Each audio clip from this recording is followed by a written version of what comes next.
எனக்கு ஏன் வேலை கிடைக்கல, எனக்கு ஏன் திருமணம் ஆகல, எனக்கு ஏன் குழந்தை இல்லை, எனக்கு ஏன் இவ்வளவு உபத்திரவம், எனக்கு ஏன் இப்படிப்பட்ட நல்ல மாமியார் வந்திருக்கிறாங்க, எனக்கு ஏன் இவ்வளவு அருமையான மருமகள் வந்திருக்கிறாங்க, என்ன ஆண்டவரே நான் அவ்வளவு நல்லவளா, எனக்கு போய் இவ்வளவு அழகான மருமகளை கொடுத்து விட்டீங்களே. குழப்பம். அப்படிலாம் வாய்ப்பே கிடையாது பிரதர். நீங்களா ஏதோ அதிசயமான விஷயங்கள் எல்லாம் சொல்லிட்டு இருக்கிறீங்க. குழப்பம். அந்த குழப்பம் உங்களுக்கு சோர்வை கொண்டு வரக்கூடாது. அந்த குழப்பம் என்ன செய்யணும்னா, ஓகே நான் கர்த்தரை சார்ந்து கொள்ளுகிறேன், எனக்கு எதுவும் தெரியாது, கர்த்தர் நடத்துற விதத்துல நான் நடப்பேன், அவ்வளவுதான். ஏன் இது உங்க வாழ்க்கையில வந்துச்சு? ஏன் வந்துச்சுன்னா கர்த்தரை அனுமதிச்சிருக்கலாம், வந்திருக்குங்க. இல்ல இல்ல உங்களுக்கு இது நடக்கலாமாங்க?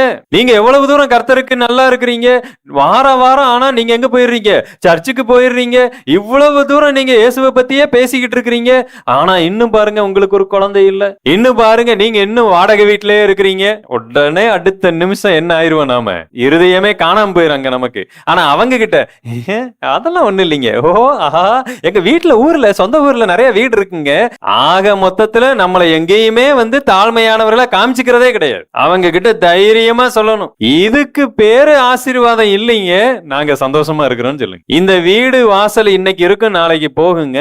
இதுக்கு பேரு ஆசீர்வாதம் அல்ல.